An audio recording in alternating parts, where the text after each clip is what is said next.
तो दोस्तों इसके लास्ट पार्ट में हमने देखा था कि रूबी के एल्डर शीहाव को बोलते हैं कि वो रूबी से शादी कर सकता है क्योंकि उसके पास रूबी का इयररिंग जो है। इस बात को सुनने के बाद रूबी मन ही मन बहुत खुश होती है, साथ ही वो शर्माने भी लगती है और वहाँ से जाते जाते रूबी शीहाव को बोल के जाती है कि मेरा इयररिंग तुम संभाल के रखना। इसके बाद शीहाव नाइन हेड को उसके लोगों के पास भेज देता है और शीहाव खुद भी अपने पेरेंट्स को ढूंढने निकल पड़ता है, लेकिन रास्ते में ही जो डिजास्टर आने वाला था वो आ चुका होता है। जिसके बाद हमने देखा था कि अलग अलग जगह से चेन्स टाइप के ट्रैप्स बाहर आने लगते हैं और वीक कल्टीवेटर्स को एक पोर्टल के अंदर ले जाते हैं। उसी टाइम स्काई से एक बेल भी बाहर आती है, जिसकी आवाज से परेशान होकर शीहाव के बालों वाला ट्रेजर ब्रॉन्ज बॉक्स में चला जाता है। इसके बाद फिर से आसमान में एक पोर्टल बनता है जिसमें से फिर से कुछ चेन्स बाहर आती है और लो लेवल के कल्टीवेटर्स को उस पोर्टल में खींचने लगती है और तभी उनमें से एक चेन शीहाव की तरफ भी बढ़ने लगती है, जिसको देखकर शीहाव हैरान रह जाता है क्योंकि उसका तो लेवल भी लो नहीं था। इसीलिए शीहाव उस चेन से बचने के लिए उस पर अपनी गोल्डन बर्ड स्पिरिट टेक्निक का यूज करता है।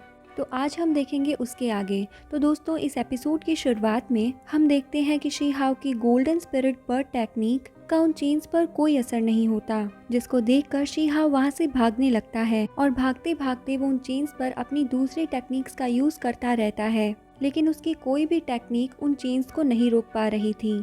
तभी शीहाव को अचानक से लगने लगता है कि कोई उसे क्रश करने की कोशिश कर रहा है। उसी समय एक इनविजिबल स्नैक शीहाव के सामने आता है जिसने शीहाव को जकड़ लिया था। अब उस स्नैक को देखने के बाद शीहाव समझ जाता है कि वो चेन्स उसके पीछे नहीं बल्कि इस स्नैक के पीछे पड़ी है। इसके बाद वो स्नैक शीहाव को उन चेन्स की तरफ फेंक देता है, लेकिन वो चेन्स शीहाव को कुछ नहीं करती और उस स्नैक को पकड़कर उस पोर्टल के अंदर ले जाती है।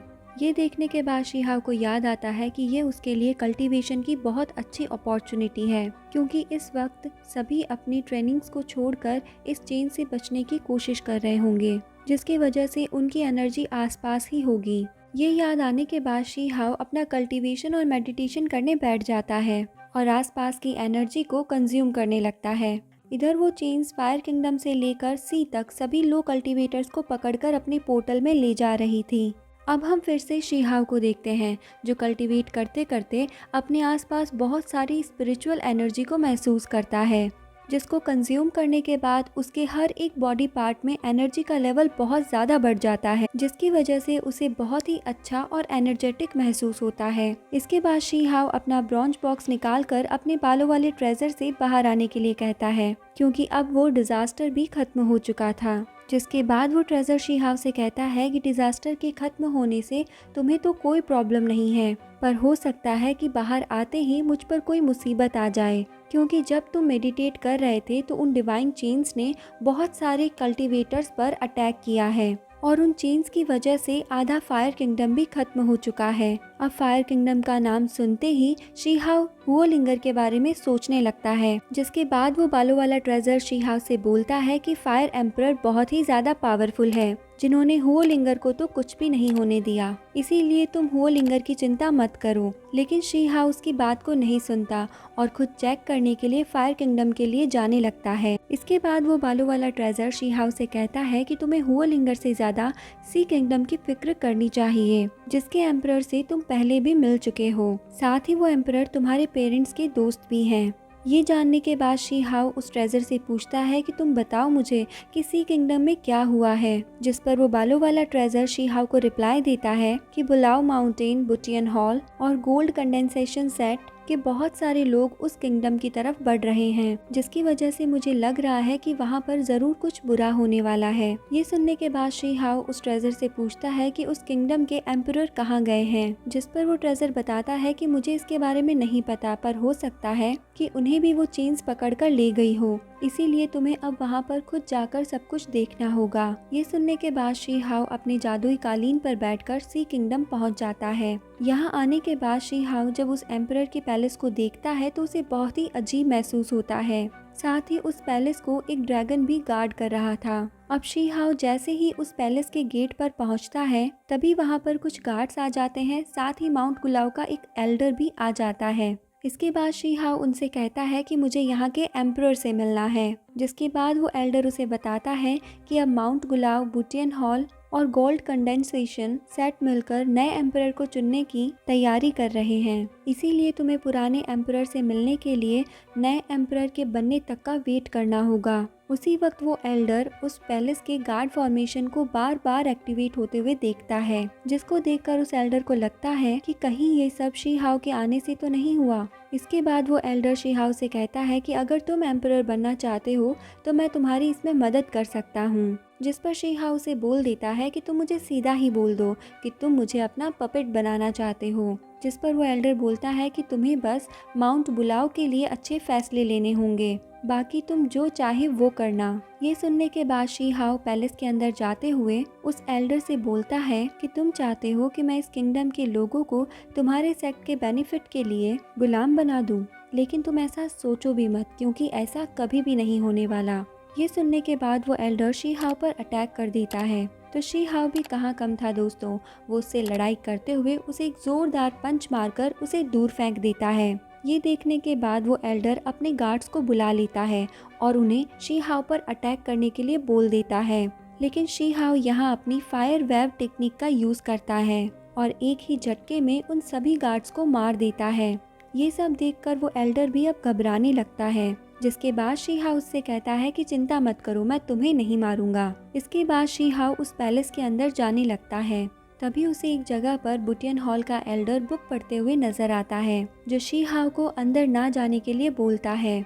जिस पर शी हाओ ने रिप्लाई देता है कि मैंने अभी अभी माउंट बुलाओ के लोगों को हराया है और अब तुम भी मुझे रोकना चाहते हो। ये सुनने के बाद वो एल्डर शी हाओ से कहता है कि तुम शांत हो जाओ, क्योंकि लड़ाई झगड़े में कोई भी फायदा नहीं है। जिस पर शी हाओ उसे रिप्लाई देता है कि ओ बुड्ढे, मुझे अपने शब्दों के जाल में फंसाने की कोशिश ना कर, क्योंकि मुझे पता है कि जब मैं दूसरे वर्ल्ड में शी युआन से लड़ रहा था तो तूने भी दूसरे सेक्ट के साथ मिलकर मुझे मारने की कोशिश की थी। ये सुनने के बाद वो एल्डर अपनी बुक और अर्थ स्वॉर्ड टेक्निक का यूज करता है और उसमें से बहुत सारी स्वॉर्ड्स को बाहर निकाल कर उनसे शी हाओ पर अटैक कर देता है। लेकिन शी हाओ अपनी घोस्ट स्वॉर्ड की मदद से उन सभी स्वॉर्ड से बच जाता है। इसके बाद शी हाओ उस एल्डर से कहता है कि अगर तुम्हारे पास कोई और टेक्निक भी है तो जल्दी से तुम उसे भी बाहर निकाल सकते हो। जिस पर वो एल्डर भी बोलता है कि तुम्हें जल्दी किस बात की है, मज़ा तो अभी अभी आने ही लगा है। इसके बाद वो एल्डर वापस से अपनी बुक का इस्तेमाल करता है और उसमें से एक बड़ा सा स्पिरिचुअल माउंटेन बाहर निकालता है और उससे वो शी हाओ पर अटैक कर देता है।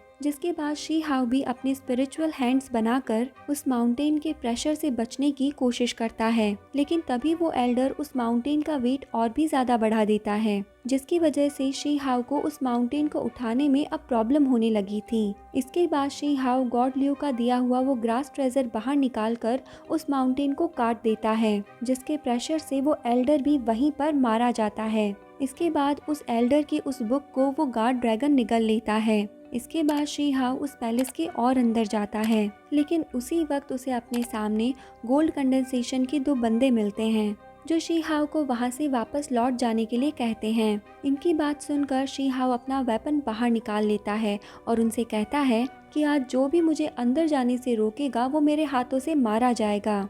इसके बाद शी हाओ उनमें से एक बंदे पर अटैक कर देता है, लेकिन तभी वो बंदा पीछे हट जाता है। जिसके बाद दूसरा बंदा शी हाओ से अपनी स्वॉर्ड की मदद से फाइट करने लगता है, तो शी हाओ भी उस बंदे को एक लात मारकर पीछे धकेल देता है। इसके बाद वो दूसरा वाला बंदा शी हाओ पर स्पिरिचुअल वीव से अटैक कर देता है, लेकिन शी हाओ उससे बच जाता है और उस बंदे को उठाकर एक दीवार में पटक देता है। ये देखने के बाद वो दोनों बंदे शी हाओ से एक साथ मिलकर फाइट करने का डिसाइड करते हैं। इसीलिए उनमें से एक शी हाओ पर अपने आर्टिफैक्ट की मदद से स्पिरिचुअल बीम फेंकता है और दूसरा बंदा अपनी स्वॉर्ड की मदद से शी हाओ को मारने की कोशिश करता है, लेकिन शी हाओ दूसरे बंदे की स्वॉर्ड की मदद से पहले बंदे का आर्टिफैक्ट ही तोड़ देता है। ये देखने के बाद उन दोनों बंदों को और भी ज्यादा गुस्सा आ जाता है और अब वो दोनों ही एक साथ शी हाओ को मारने के लिए आगे बढ़ते हैं। लेकिन शी हाओ अपनी स्पिरिचुअल फोर्स का इस्तेमाल करके उन दोनों बंदों को अपने से दूर कर देता है।